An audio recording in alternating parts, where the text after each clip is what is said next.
aussi. Donc, vous voyez, hein, quand tout ce monde-là t'a censuré, là, la plateforme était bien belle, là. Quand des docteurs comme Patrick Provost voulaient parler, ça, on censurait ça c'est correct. Tu sais, quand tu censures des Info Québec, ça, c'est correct. Ouais.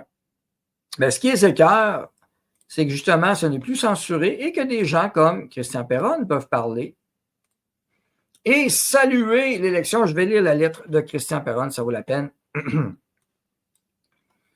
Alors, je m'assure que vous la voyez comme il faut. Parfait.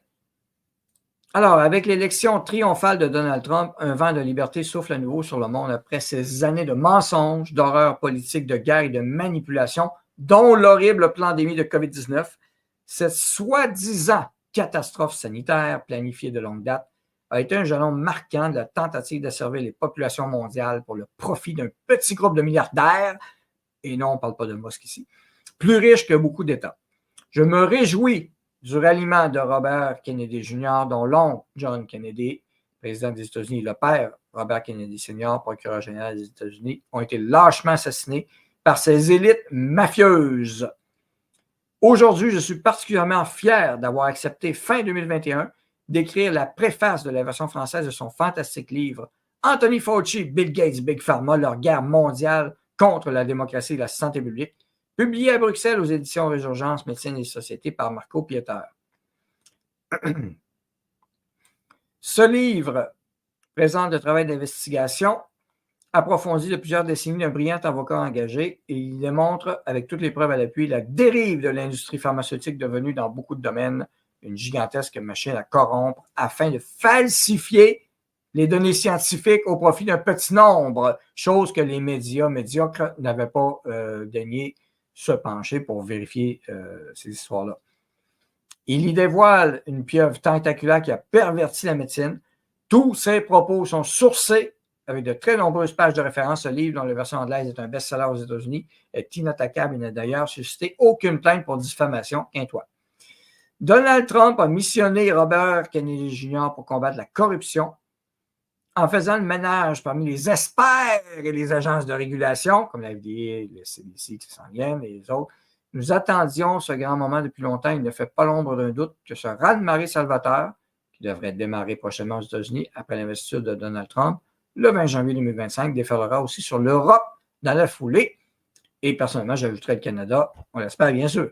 Depuis le début de la crise COVID-19, j'ai toujours répété que l'État profond, s'enivrant dans la démesure, échouerait dans la mise en place d'un nouvel ordre mondial pour supprimer les États et convertir les citoyens en esclaves dociles. Rappelez-vous ce que Guilbeault avait dit, hein, qu'il demandait au monde. Hein? C'est ce mot-là qu'il avait choisi, hein, Guilbeault. Hein? Docile. On commence à comprendre. La France, pour notre plus grande joie, ne sera pas épargnée par cette vague rédemptrice. Nous allons pouvoir admirer de magnifiques retournements de veste, ne serait-ce que parmi les politiciens et les journalistes, jusqu'à présent aux ordres. Au Québec, ça prend tout ça. Je remercie chaleureusement tous ceux qui m'ont suivi et encouragé dans ce combat pour la vérité scientifique, l'honneur de la médecine et la liberté. Je suis fier de l'avoir mené et je le poursuivrai jusqu'à la victoire finale pour le salut de nos enfants et petits-enfants. Soutenons tous Robert Kennedy Jr. dans son combat pour la transparence, la liberté d'expression et la restauration des médecines de qualité le 12 novembre 2024. Christian Perron. Alors ça, c'est sa lettre. Alors, voilà. CDI, ça c'est développement international, oui. Bonne fin de journée, Nicole. Bonne fin de journée, Nicole, qui doit nous quitter. À la prochaine. Alors voilà, c'était la lettre de Christian Perron. Alors, quand Elon a acheté X, ils ont dit la même chose qu'ils quitteraient. Ils sont encore là. Effectivement, il y a beaucoup de ces parasites-là qui sont encore là, qui sont présents, qui ne quittent pas, évidemment. Notre problème est que nous vivons dans un dôme francophone où l'information anglophone ne se rend pas. Justement, c'est pour ça que je fais les nouvelles de FNL Freedom News. Voyez-vous l'importance d'avoir un canal de nouvelles comme FNL Freedom News? Hyper important parce que justement, c'est francophone. Parce que si on attend juste nos médias ici, qui vont vous informer, bon, on va attendre longtemps. C'est clair. Toujours est-il qu'on a, justement pour le livre d'RFK et autres, on a la boutique FNL. C'est comme ça que c'est une façon de contribuer. On partage des informations qu'on choisit. Et puis, c'est celui-ci. Non, c'est pas lui. Je reviens. L'autre. Voilà. Alors, on a la boutique FNL que vous pouvez toujours aller voir. Alors, on a déjà une catégorie. Alors, livres recommandés, climat, pandémie politique.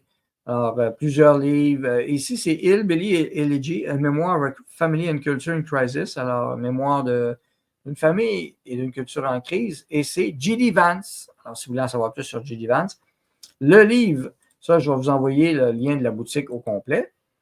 Ça, c'est la boutique FNL, alors Amazon. Si vous voulez l'acheter d'autres librairies, allez-y. Il n'y a pas de problème. Moi, je n'ai pas de cas, je vais juste vous montrer les titres. Et vous avez donc, évidemment, Le Réveil 4 ans après de Christian Perron. Et le livre dont il parlait est celui-ci. Anthony Fauci, Bill Gates, Big Pharma. C'est drôle, hein? Bill... Ah merde, j'ai dit Bill. Il ne fallait pas que je prononce ce nom-là. Le réseau va sûrement capoter. Alors voilà, on repartage ce lien-là ici. Et je vais vous partager le lien direct du livre aussi. Alors, vous l'avez en format Kindle, 30,99 ou broché à partir de 85. Ben, c'est les prix. Si vous trouvez ailleurs, il n'y a pas de problème. Écoutez, l'évaluation 4,5, 7100 évaluations. Voilà. Hein? On parle des médias publics, entre autres, et ce qu'ils ont fait. Alors, c'est le livre de Robert F. Kennedy. Veux-tu bien? Bon. OK. Donc, je vous envoie le lien aussi en même temps, si jamais vous voulez commander, ou format Kindle, c'est moins cher, c'est sûr. Et il y a d'autres livres qui vont vous amener, là, toutes ces affaires. Mais Anthony Fauci, là, évidemment, ça, je pense que c'est au cœur de plusieurs choses. Hein? La pathogénèse de la COVID-19, museler le débat et censurer férocement les voix dissidentes. Alors, voilà, je vous envoie le lien. Et indirectement, en faisant ça, ça encourage aussi Christian Perron. Tout comme les vedettes qui appuyaient Cameroun disaient quitter les États-Unis, bien entendu, ils ont changé d'idée. Le comptable les a parlé, évidemment.